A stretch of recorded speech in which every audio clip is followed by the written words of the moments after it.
हरि ओम।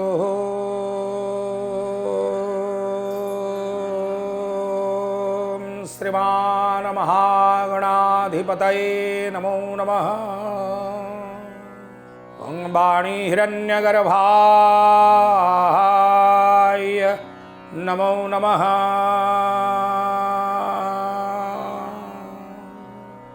ओम नमो भगवते पुरुषोत्तमाय नमो नमः।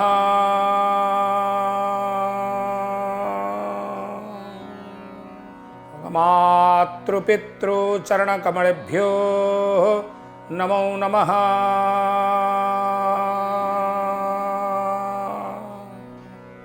शान्ताकारं भुजगशयनं पद्मनाभं सुरेशं विश्वाधारं गगनसदृशं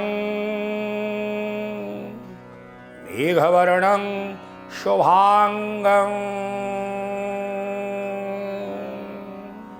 लक्ष्मीर्कान्तं कमलनयनं योगिर्विद्यानगम्यं वन्देर्विष्णुर्भवभयहरं सर्वलोकैकनाथं। जय जय जगन्नाथ, जय जय जगन्नाथ, जय जय जगन्नाथ। कालिया शांत महाप्रभु कर चरणारविंद जुगड़े ये अकिंचनर अनंत कोटि दंडवत प्रणाम। वंदे श्री पुरुषोत्तमं प्रतिदिनं नीलाद्रिनाथं हरि। महाप्रभुंकर चरणारविंदरे कोटि कोटि जुहार मणिमा कोटि कोटि जुहार। जनंको विष्णु प्राय मणे नमई तहंक चरणे तुंडे बोलई हरि हरि भो जगन्नाथ दैतार। आपण मानंकर चरणारविंदरे प्रणाम करी नमस्कार करी मुंडिया मारी महाप्रभुंकर आशीर्वाद लाभ भिक्षा मागी अयमारंभ करुछु पंचदश अध्याय पवित्र मलमासर पंचदश दिवस।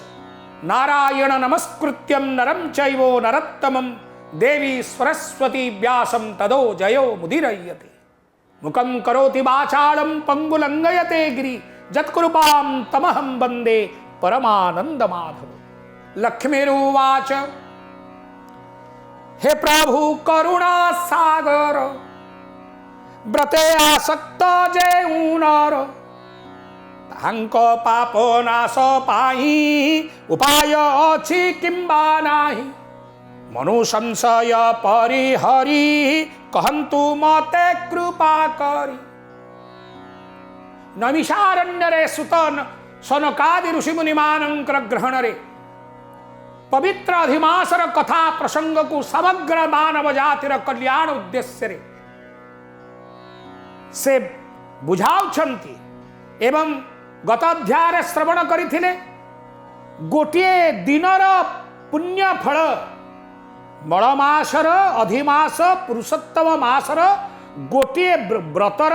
गोटिए दिन व्रतर पुण्य फल को कुष्टिनिकी देई से रोगमुक्त हला एवं वैकुंठपुर को प्राप्त हला गोटिए दिन। सेहीपरि माँ पचारुछंती आज पंचदश अध्याय रे महाप्रभु को हे प्रभु करुणा सागर आपणकर दया नहले किछि हब नाही। आपण ही समस्त कार्यर करणं कारणं कर्ता विकर्ता गहन गुह। समस्तंकर पाप नाशन पाई आपण किमिति किए किपरि कोण कार्य कले दान पुण्य धर्म कले स्नान आदि दीप दान गोदान ब्राह्मण पूजन शालग्राम पूजन ए समस्त कर्म कले से महापुण्य फल प्राप्त हब। जहांक पाप नाश पाही उपाय अछि किंबा नाही। जे ए व्रत पालन करिबा पाई तार शारीरिक भाव रे कौन से प्रकार से असमर्थ अटे से किपरि पालन करिवो एवं से किपरि भाव रे पुरुषोत्तम मास पालन करी वैकुंठ प्राप्त हब। ए कथा मो मन भितर संशय आसुची। ए संशय दूर करिबा पाई मनु संशय परिहरि कहंतु मते कृपा करी। श्री श्री भगवान वाच जार शरीर रोग रही उपवास रे शक्ति नाही से कबार हविष्यान्न भोजन होइब मौन। महाप्रभु कहउचंती हे पद्मालय जदि किए पारु नाही किछि चिंता करिवार आवश्यकता नाही, किछि दुख करिवार आवश्यकता नाही, बा परलोक मोर साथी मोर मित्र मोर सहकारी एमाने व्रत उपवास करी पुण्य फल प्राप्त होउचंती एक कथा मु करि पारुनी मु हदभागा एक कथा मध्य मन भितर को आनिबा भल नुहे, पर को ईर्षा करिबा मध्य भल नुहे। ईर्षा करी सुशीला विमला विमला किपरि तार दीप को लिभेई लास्ट शेष रे तार कर्म रे विघ्न आनिला, किंतु परिशेष रे से नरक भोग कला, क्षति कहार हबन। तेणु आमे जे भी व्रत पालन करती से व्रतार्थी को जदि आमे दर्शन करिबा स्पर्श करिबा से व्रतर फल मध्य आम शरीर भीतर को स्वतःभुक्त आसी थाए। गोटे चुंबक गोटे लुहा, चुंबकर धर्म लुहा को आकर्षण करिबा एवं से लुहाटी चुंबक सहित आसी किछि समय रहिला परे से लुहा भितरे किछि चुंबकीय गुण प्रवेश करे। से लुहा चुंबक न होइकरी मध्य अन्य लुहा को आकर्षण करे, कारण से चुंबक सहित किछि समय जोगरे रहिछि बा बितेइछि। किंतु सेही परि आमे व्रत करिथिबा लोक व्रत करिथिबा लोकंकु जदि अन्य कौनसी व्यक्तिर संपर्क रे आसे स्पर्श रे आसे ता नजर ता शरीर को टिके दर्शन करे, स्वतःभुक्त भाव रे तार गुण आम भितर प्रवेश करे। गोटे धातु भितर को गोटे धातुर गुण पड़ौची। ए संसार सर्वश्रेष्ठ प्राणी मनुष्य एवं भगवान सर्वश्रेष्ठ सर्वेशाम सर्वदेवानां राजा श्री पुरुषोत्तम ए अनंत कोटि ब्रह्मांडर सृष्टिकर्ता स्वयं भगवान पुरुषोत्तम तांकर व्रत पालन करुथिबार व्यक्तिरु से समस्त गुण मध्य स्वतःभुक्त भाव रे आसी। से एक भगवान को जदि किछि न करि पा से एक बारे हविष्यान्न भोजने होइब मौन। से पुण्य व्रत करी मिले तहु अधिक मौने मिले। कहले किछि नहले गोटे दिन से हविषान्न भोजन करू। से हविषान्न जदि भोजन न करि पारुछि मौन व्रत पालन करू। जदि मौन व्रत मध्य गोटे दिन मासक भितरे आमे मल मास भितरे पालन करिबा आमे मध्य पुरुषोत्तम मासर एक गोटे मासर संपूर्ण पुण्य फल प्राप्त होबा बोली मु कहूनी, भगवान कहउचंती महालक्ष्मी। एक कथा सुत नैमिषारण्य रे सौनकादि ऋषि मुनिगण मानंकु कहउचंती। मौन व्रत रु पापक्षय मौन रु सौभाग्य उदय। मौन रु रूप बढ़े नीति मौन रु जन लभे कीर्ति। मौन व्रत रु पाप क्षय ही था, मौन रु सौभाग्य प्राप्त ही था, सौभाग्यवंत ही था। मौन रु रूप मध्य परिवर्तन ही था एवं मौन रु जनमानस मध्य से प्रतिष्ठित होई था, कीर्तिवान होई था। लोक कहती से भल लोक से उत्तम व्यक्ति। यह जड़े लोक को भल कहवा ये सत सहज कथा नुहे। ता भितरे दया क्षमा सबु प्रकार गुण थिले एवं ईश्वर परायण होइथिले, ईश्वर शरणागति होइथिले। लोक तांकु जस जस कीर्ति तांकर रही था। मौने कल हो जाए नाश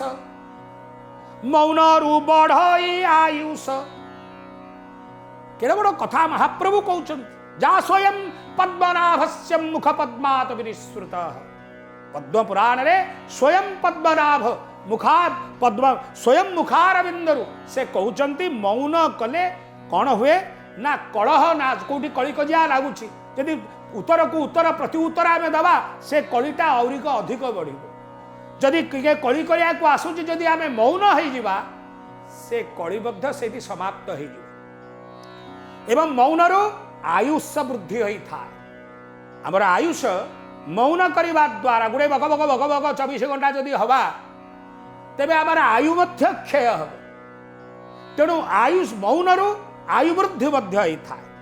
मौन सुख शुभ पाए महापात के भय जाए। मौनरु सुख प्राप्त आमे मनुष्यर को आमे कौन चाहू दुख सुख आम पाखे जोड़ी अछि। किए संसार दुख चाहती मत कहले केही दुख चाहती ना। समस्ते सुख प्राप्त सुख मिलबार सहज कथा नुहे टंका गले सुख सुख मिल कि खाइबा गले सुख मिल कि जस कीर्ति पाईगले सुख सुख गोटे स्वतंत्र विचारधारा तार कौन रूप ना सुखर कौन रूप ना सुख हूँ आनंद आनंद से हूँ आनंद एपरी तार कौन रूप तार कल्पना से स्वतःपूत भाव से जपरी भगवान भगवान ही स्वयं आनंदर प्रतीक अटंती भगवान निजे ही से ही साक्षात आनंदमय पुरुष मौन सुख शुभा पाहे महापात के क्षय हुए मौनरु समस्त पातक मध्य आमर ध्वंस होता है तेणु मौन व्रत केड़े बड़ व्रत जानतु तीन स्थान रे मौन फल विशेष रहंती निश्चल स्नान भोजन होम काले मौन आचरिब बळे तीन स्थान रे मौन फल विशेष रहंती निश्चल तीनोटी स्थान रे मौनर फल आमको मिलता है कौठी ना स्नान भोजन होम बेले मौन आचरिब बळे स्नान समय रे आमे कथबार्ता है स्नान करवा ठीक आजिकल तो सब आधुनिक समाज रे सब स्नान कर गीत बोलिक हरि बोल रेकर्ड बजे स्नान कर अरे सुख कौटू पाइब तमें हाँ आमे जेमिति कर्म करवा सेमिति फल पाइबा आमे भल कर्म करवा नीति विधि विधान परंपरा को आधार करी आमे कर्म करवा आमे भल फल पाइबा आमे नीति नियम विधान को जब छाड़ी कर्म करवा आमे दुख पाइबा तेणु स्नान समय मौन कले मौन करिवार आवश्यक भोजन समय मौन करिवार आवश्यकता अछि एवं होम यज्ञादि जतबले पूजा पूजी आमे करुछे होम आहुति प्रदान करुछे देवतांकर उपासना करुछे देवतांग पाखरे स्तोत्र मंत्र पाठ करुछे से समय मध्य मौन व्रत मौन आचरण करवा उचित किंबा तपस्या देवार्चने लोक रहि तथा मौने तीर्थाटन करवा तीर्थ स्नान करवा पूजा अर्चना करवा से समय मौन रही कार्य कले आमे पुण्यफल प्राप्त होइतु स्नान मौन हेले जन बीर्य बढ़ई दिनु दिन स्नान समय जो मौन करवा कौन हम आमर ना आमर बीर्य वृद्धि हम सहस्रार चक्र ब्रह्मवीर्य निर्गत होता है आप मन रखु जमी ब्रह्म मुहूर्त आसे ब्रह्म मुहूर्त मान राति 3टा बाजिगला ब्रह्म मुहूर्त आसिले आमर सहस्रार चक्र ब्रह्मवीर्य क्षरित होता है एवं ब्रह्मवीर्य क्षरित हेले जतबले जदि आमे से समय न उठिबा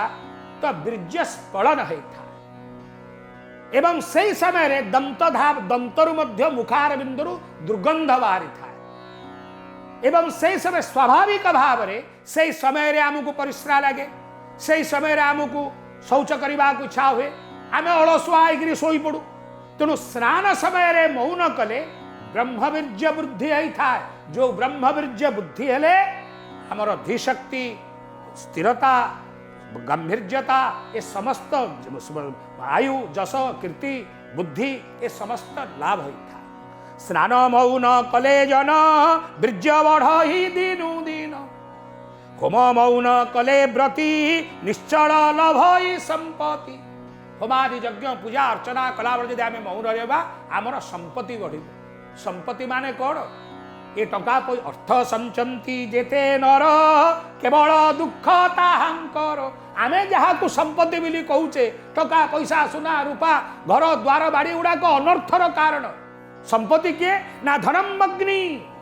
धनो वायु धनो सूर्यो धनो वसु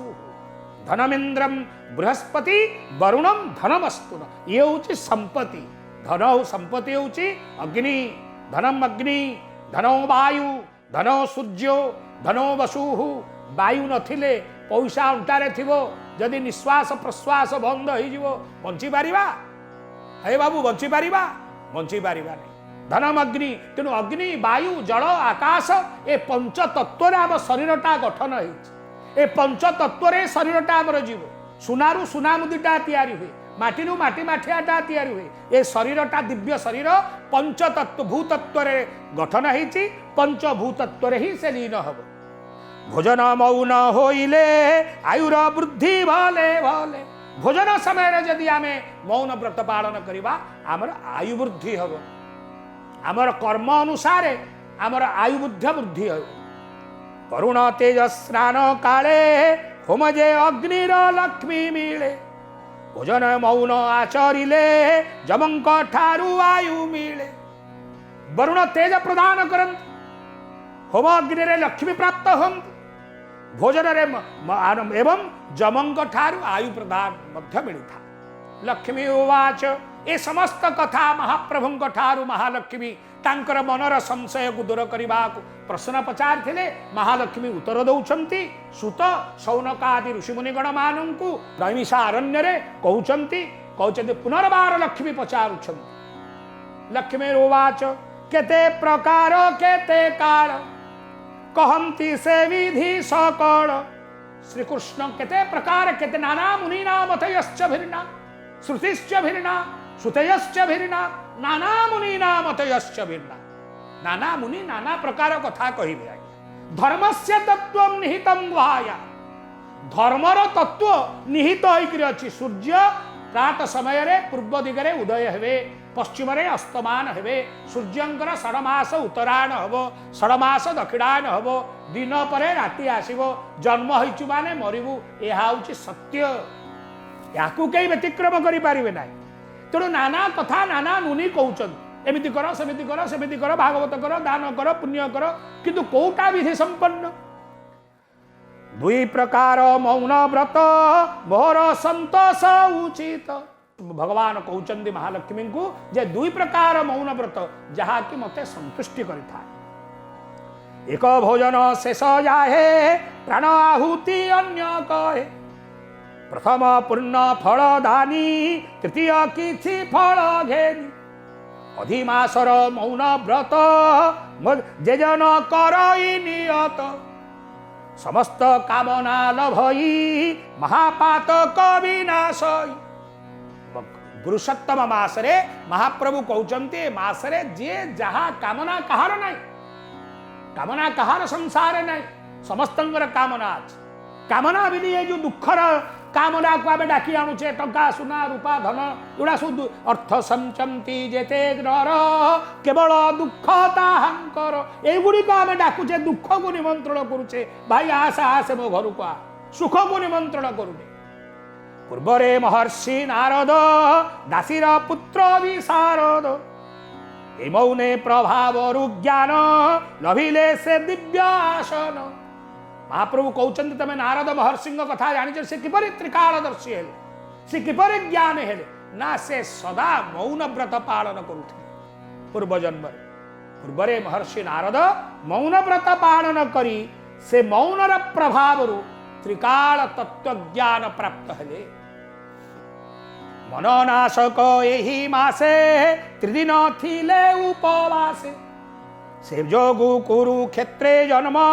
होइले मनुंक उत्तम मल मासरे मौन व्रत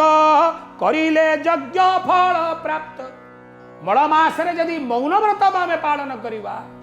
आमे अश्वमेध यज्ञ करिवा सहित तुल्य अटे एवं यज्ञर पुण्य फल मध्य आमे प्राप्त होई पारिबा केश गमन तीर्थ फल मौन संगे नो हेतुल पृथ्वी दान संगे तुल से मौन भोजन निश्चल मौन रे एपरी प्रभाव महाप्रभु कहउचंती जे नानादि तीर्थ बुलिबा मध्य किछि बुलिबा दरकार नाही सर्वाणि तीर्थानि वसंति तत्र जे मौन व्रत करिथाय व्रतधारी पाखरे सर गंगे जत्रेव गंगा जमुना च तत्र गोदावरी तत्रम सरस्वती च सर्वाणि तीर्थानि वसंति तत्र जोठारे मौन व्रतधारी व्यक्ति रही थांती सेठारे सर्वतीर्थ माने आसी उपवेत ही थांती पृथ्वी दान संगे तुल से मौन भोजन निश्चल पृथ्वी दान कले जो पुण्य फल मिले मौन फल से पुण्य फल प्रदान करिथा मान स्नाने भोजने देवार्चने तहु मौनी सत गुणे स्नान दान तर्पण मार्जन पूजा अर्चना ए समस्त भितरे मौन को सर्वश्रेष्ठ करिछु छद्वरे जेवा अधिमास किंबा करही उपवास ताहार दर्शन नियंक सर्वे भुवन हुए जूत अधिमासरे जेहू नर मौन भोजन तत्पर महालक्ष्मी को पद्मालया को महाप्रभु कहते छद्वरे कपटतारे जदि किए मौन व्रत कला रागिकी मौन करी मलमास होती बापा रागिगली स्त्री रागिगली पुओ भाई कुटुंब सांग साथी रागिकी मु 8 घंटा 10 घंटा मौन रे बसी पड़ी से मौन फल मध्य से यही अधिमासरे पुरुषोत्तम मासरे मध्य छद्म अवेशरे जेवा अधिमास किंबा करई उपहास से मध्य मौनर फल प्राप्त हो ताहार दर्शन नियत सर्वभुवने हुए जूत अधिमासरे जेहू नर मौन भोजन तत्पर ताहार स्पर्श मुखे फल होई निश्चल सफल से पुण्य लभंती मानवे केवल मौनर प्रभावे तेणु माँ कहते सुत नैमिषारण्य कहते सौनकादि ऋषिमुनिगण मानू हे जनता जनार्दन हे भक्तगण माने हे ऋषिगण माने हे तेलनुण संसार करुथिवार मनुष्यगण माने किछि न करि पारिले मध्य किंचित समय मौन व्रत पालन करिबा ए समस्त पुण्य फल आम पाखरे आसी पहुँचब से पुण्य लभंती मानवे केवल मौनर प्रभावे श्रीहरि पदे देई चित कहन्ति श्री गोविंदर सूत इति श्रीमद पद्मपुराणे पद्पुरुषोत्तम महात्म्ये 15 अध्याय भगवान श्री पुरुषोत्तम देवस्य अभय चरणारविंद जुगल प्रीत्यार्थे समर्पणमस्तु। जगन्नाथ जगन्नाथ जगन्नाथ रक्ष मां जगन्नाथ जगन्नाथ जगन्नाथ पाहि मां जगन्नाथ रक्ष मां जगन्नाथ पाहि मां जगन्नाथ रक्ष मां जगन्नाथ पाहि मां। जय जय जगन्नाथ जय जय जगन्नाथ।